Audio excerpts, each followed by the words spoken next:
नमस्कार विद्यार्थी मित्रमैत्रिणींनो. विविधतेतील सुसंगती आणि सौंदर्य या एका छान विषयावरती आता आपण चर्चा करणार आहोत. हे नावच या विषयाचं किती वेगळं आहे, विविधतेतील सुसंगती आणि सौंदर्य. चला तर मग आपण थोडासा विचार करूया. विविधता सुंदर आहे का, याबद्दल तुम्ही कधी विचार केलाय? विविधतेबद्दल तुमचे काय मत आहे? रूढीबद्ध विचार म्हणजे काय? म्हणजे एक साचेबद्ध विचार जो आपण करतो, स्टिरिओटायपिंग ज्याला इंग्रजीमध्ये म्हणतात, ते म्हणजे काय? असा विचार जर तुम्ही केलात तर विविधतेसाठी तो हानिकारक आहे का चांगला आहे, यावरती सुद्धा विचार करणं महत्वाचं आहे. चला तर एका गोष्टीने सुरुवात करूया. या गोष्टीचं नाव आहे अगदी लग्नाप्रमाणे. ही बिरबलाची गोष्ट आहे. बिरबलाने संपूर्ण हंगामात त्याच्या बागेत काम केले. जेव्हा वसंत ऋतूमध्ये फुले उमलली तेव्हा त्याला काही पिवळ्या रंगाची फुले असलेली रानटी झुडपे दिसली. ती काही त्यांनी लावलेली नव्हती. बिरबलाने काय केलं, ती जी झुडपं होती ती उपटून टाकली. पण परागकण आधीच पसरले होते आणि ही जी रानटी झुडपे होती ती भराभर वाढायला लागली. मग त्यांनी विचार केला, एक तणनाशक शोधण्याचा प्रयत्न केला ज्यामुळे फक्त ही जी रानटी झुडपे आहेत ती मरतील. पण एका मित्राने त्याला सांगितलं, अरे कोणत्याही प्रकारचे विष इतर सर्व फुला झाडांना मारून टाकेल. मग तो खूप हताश झाला. मग एक वृद्ध माळी होता, त्याच्याकडे तो मदत मागायला गेला. तो अनुभवी माळी त्याला म्हणाला, बिरबल साहेब, हे लग्नासारखं आहे. चांगल्या गोष्टींबरोबरच काही छोट्या गैरसोयी नेहमी असतात. बिरबल म्हणाला, मग मी काय करू? तो वृद्ध माळी त्याच्यावरती म्हणाला, त्यांच्यावर प्रेम करायला शिक. जरी त्या रानटी फुलांचा तू विचार केला नव्हतास तरी ते या बागेचा भाग आहेत. त्यांचे सौंदर्य बघ, तू नक्कीच त्यांच्यावर प्रेम करशील. मग याचं तात्पर्य काय? सौंदर्य समानतेत नाही तर भिन्नतेमध्ये आहे असं म्हणतात. आणि या गोष्टीने आपल्याला हे चांगलंच समजून दिलेलं आहे. मग प्रिय मित्रमैत्रिणींनो, आता आपण प्राणी जगाचा विचार करूया. येथे वैविध्यपूर्ण आणि विविध प्रजाती आहेत, तथापि त्यांचे मूळ एकच आहे.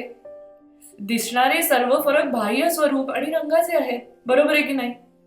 अशा प्रकारची विविधता संपूर्ण निसर्गात दिसून येते. उदाहरणार्थ फुलं, झुडपे आणि झाडांनी भरलेली एक सुंदर बाग बघूया.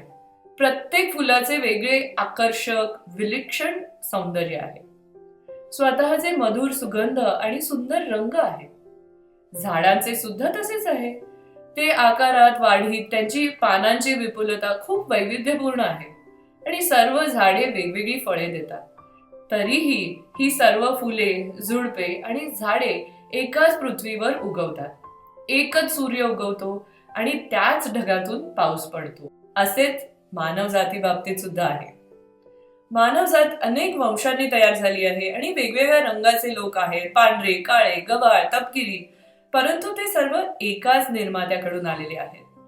वनस्पतींमधील विविधता सुसंवादाची भावना दर्शवते, परंतु लोकांमधील विविधतेचा दुर्दैवाने समान परिणाम दिसून येत नाही आपल्याला. मनुष्यामध्ये विविध प्रकारची द्वेष भावना दिसून येते आणि त्यामुळे जगातील विविध राष्ट्रांमध्ये युद्ध आणि द्वेष निर्माण होतो. असे अजूनही होत आहे आणि ही किती दुर्दैवाची गोष्ट आहे. त्यापेक्षा आपण विविधतेतील सौंदर्य आणि सुसंगतीतील सौंदर्य बघायला हवे आणि वनस्पती जगाच्या निर्मितीपासून धडा घेतला पाहिजे.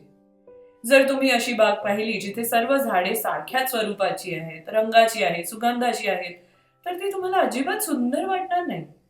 खरं तर ती अगदी निरस वाटेल, कंटाळवाणी अशी दिसेल. म्हणूनच डोळ्यांना आनंद देणारी आणि हृदयाला आनंद देणारी बाग अशी बाग आहे ज्यामध्ये प्रत्येक रंगाची, रूपाची आणि सुगंधांची फुले एकमेकांच्या शेजारी उमलत आहेत आणि रंगांचा आनंददायक विरोधाभास आकर्षण आणि सौंदर्य आणखीनच वाढवते आहे. मग हे झाडांच्या बाबतीत सुद्धा आहे. फळझाडांनी भरलेली बाग आनंददायी असते.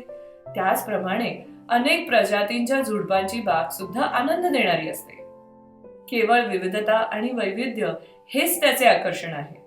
प्रत्येक फूल, प्रत्येक झाड, प्रत्येक फळ स्वतःमध्ये सुंदर असण्याबरोबरच इतरांचे गुण सुद्धा ठळकपणे प्रदर्शित करते आणि एकमेकांचे सुंदर स्वरूप सुद्धा पुढे आणते. मग मानवतेसाठी हीच बाब का लागू होत नाही?